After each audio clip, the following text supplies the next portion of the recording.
vampires and werewolves and the Loch Ness Monster and many other mythical creatures out there, dragons have been amongst us for many centuries, with many more. Most of these legends have been spread through the centuries with storytelling.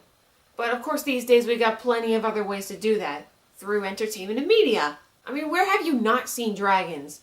Museums, movies, books, TV, even cartoons, sometimes even from nature itself. But of course this isn't about a debate of whether or not they actually exist. We know some of them do, they're just not the kind that we want to exist, or imagine to. This is going to be a personal favorite countdown. This is the top 10 favorite dragons.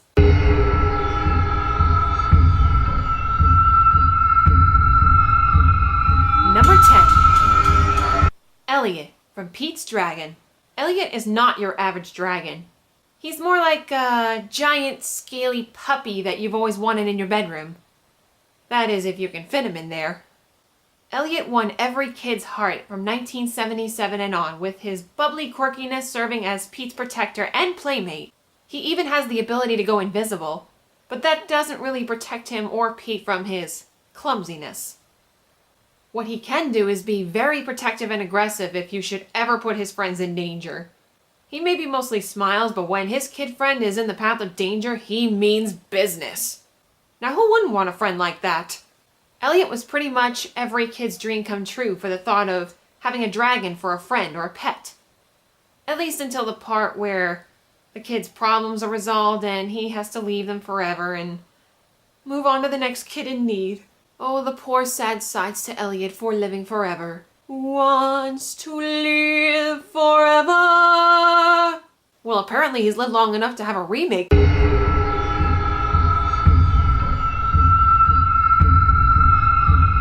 Number 9. Toothless from How to Train Your Dragon. How else can you represent a bond such as man versus creature other than the way Toothless and Hiccup have accomplished? In the beginning, Toothless was never made out as a villain or anything. Just a wild animal following its natural instincts of being cautious with anything new to his environment. It's not like having a Pokemon or a puppy where the connection comes immediately. Toothless had to learn slowly but surely to trust how to develop a loyal friendship. Toothless became a recent trademark of representation to dragons for kids, and there are his reasons for it. A great combo of being cute as a button, but still being boldly fierce when it comes to defending as instincts has it, which makes me wonder what would happen if he ever came across someone like Spyro. Hey, speaking of which... Number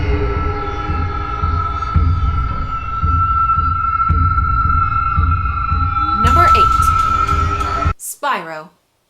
I remember playing this little guy on the N64 and how he showed no fear despite being one of the smallest of the dragon colonies that he lived amongst. This little attitude-packed fire breather had the classic story of how size didn't always matter, and how just because you have a cocky personality doesn't mean you still don't have the heart to care for those around you. Now that I think about it, it kind of reminds me of Rainbow Dash. This tyke has quite a few games under his franchise belt, and he also became impacted enough not only to be featured on Skylanders, but to be named the 39th most popular video game character in the Guinness Book of World Records. Just a few notches under these characters, but he's still lovable by many gamers everywhere. Just whatever you do, don't moon him. That's his rendition of a red cape. Spyro! Happy holidays, fat boy!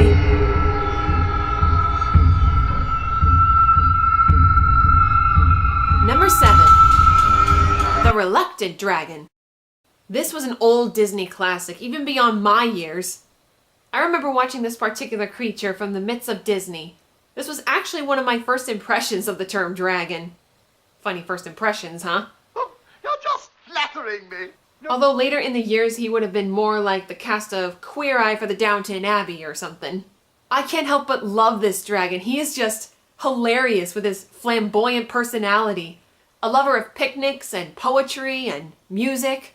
This poor creature was put in a difficult situation when he was forcefully convinced to please a fight-hungry village by making him do the one thing he despised. Now how about that fight? Oh, splendid. Quite. Fight? Fight? The way he was outspoken about it, he was obviously not like other dragons. I don't want to give out the ending for those who haven't seen it, because it's definitely worth watching from the Disney collection. But it does have a good message about how society envisions one thing, which may lead to a character being easily misjudged or having to do something that is completely out of their own character. Just accepting those for who they are and letting them be themselves. Because in the end, as long as they're not hurting anyone, then what's wrong with being different? I do certainly hope, though, that this doesn't make you reluctant to watch this classic short and hope that you'll get a kick out of this dragon. Do you have another sandwich, and a piece of cake, and a crumpet, and an olive, and a spot of tea?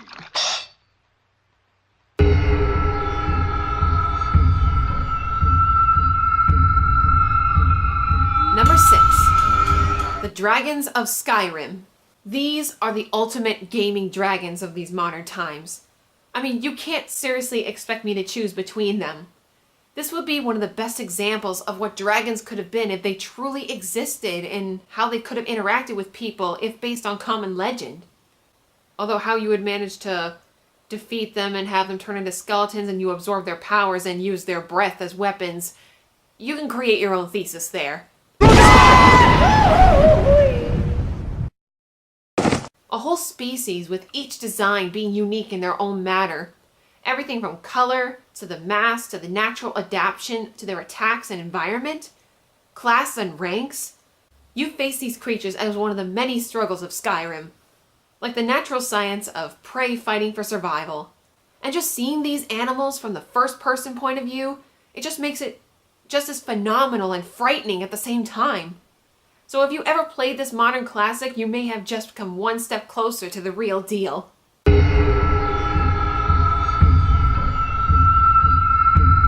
Number 5. King Ghidorah. Or Ghidorah, or however you pronounce it. This kaiju king that has impacted on monstrous nerdism for their fans for decades, along with many fellow monsters under Tomoyuki Tanaka's creation. Ghidorah was specifically influenced by dragon hydras of Greek mythology, which influenced his design, with just a few less heads and an extraterrestrial origin. He or they have never ceased to amaze us in the films, whether fighting amongst other monsters or the king of monsters himself. What a classic! I really hope that there's more to come with him in the others. Which reminds me, some of you are probably curious about why Godzilla isn't in this countdown. Well, the name Gojira, which is Godzilla's name in Japanese, is actually merged from two words.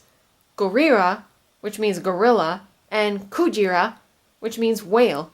So Godzilla is technically described as a gorilla whale? I don't see it. But that's Japan for you.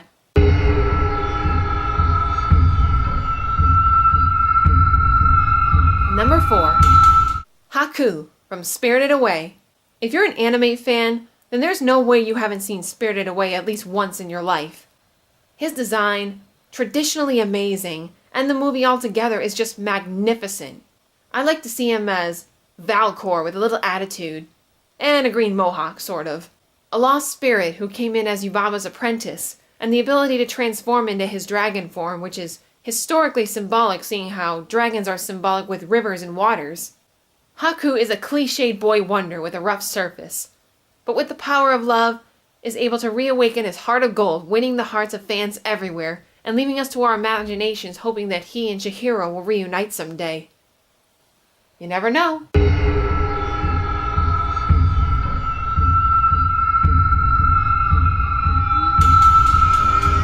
Number 3. Gyarados. Who's my favorite all-time dragon-type Pokemon? You are. Yes, you are. Not only is this my favorite dragon Pokemon, but Gyarados is my all-time favorite Pokemon, period. And yes, I know they changed it from dragon to flying. I don't know why, but it's still a dragon. I don't care. Evolving from the lovable but literally barely splashy Magikarp, but once it evolves, it holds nothing back with its natural tidal wave of skull-cracking water whoop-ass! Yeah, you get the picture. I use this guy in every Pokemon game I've ever played. His designs revolve more around the traditional Chinese dragon of mythology, which is perfect for the setting of the fascinating sea serpents.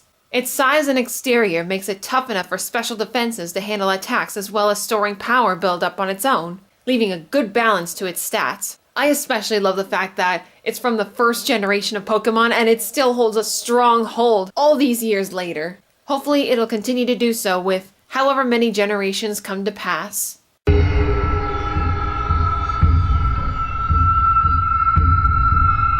Number 2. Maleficent. How can you talk about dragons without mentioning the big-ass finale of Sleeping Beauty, one of the all-time classic villains of our childhood, which I find to be very interesting considering that she spent most of the movie either moping around, then waiting for the princess to prick her finger, and then gloating around, and all just for not being invited to a party. Unless, of course, you want to follow the whole recent Maleficent movie, but that's another story. But then just remember, at the young age you were watching this movie for the very first time, and the whole thing was just build up to this.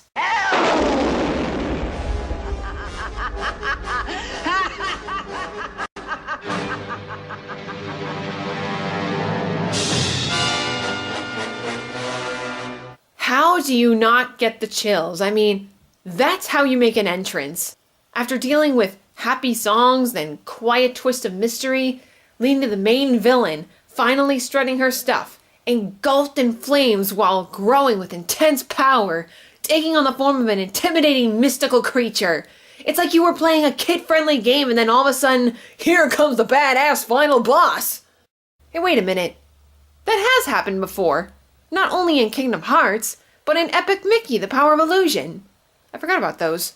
Although the games made the end of her a bit more enduring, they say. I mean, just out of nowhere, bing bang boom dead. How did you go so quickly, Maleficent? And the number 1 all-time favorite dragon is... Smaug from The Hobbit. It's Smaug. Smog. Smaug. Smog! Smaug. I don't hear the difference. How can you not be intimidated by this dragon? The one who survived amongst decades through just literature alone and has evolved to this well-mannered, monstrotic personality. I've read the books and seen the previous film adaptations for it, but in my opinion, this latest version of the character just tops them all. I mean, Jeebus and Yankees, look at him! That dragon is badass. A perfect design of what a classic villain was built to be. I mean, I don't know if he was technically a villain per se, just a greedy knucklehead, but you get what I'm saying. The physical build of a tank, the instinct of a destructive predator, but still providing the charisma of a withdrawn Shakespearean villain. On top of that, being voiced by Benedict Cumberbatch. You never would have guessed, huh? How can you not have fear drawn from you with this breathy and raspy voice? Maybe he should try quitting smoking. My wings are a hurricane. So anyway, this is definitely a good definition of character evolution. I mean, how can you not call this design improvement? Especially from the 77's Rankin Bass version. I mean, he seems more creepy than scary here. I mean, he looks more like a bat. Okay, that's scary. But let's face it, our current Smaug, he knows how to handle the fame. I am death.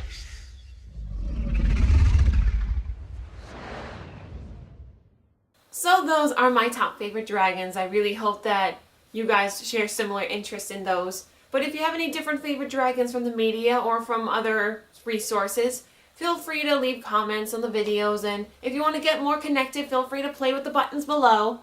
Thank you guys so much for watching this video, and I hope to see you next time.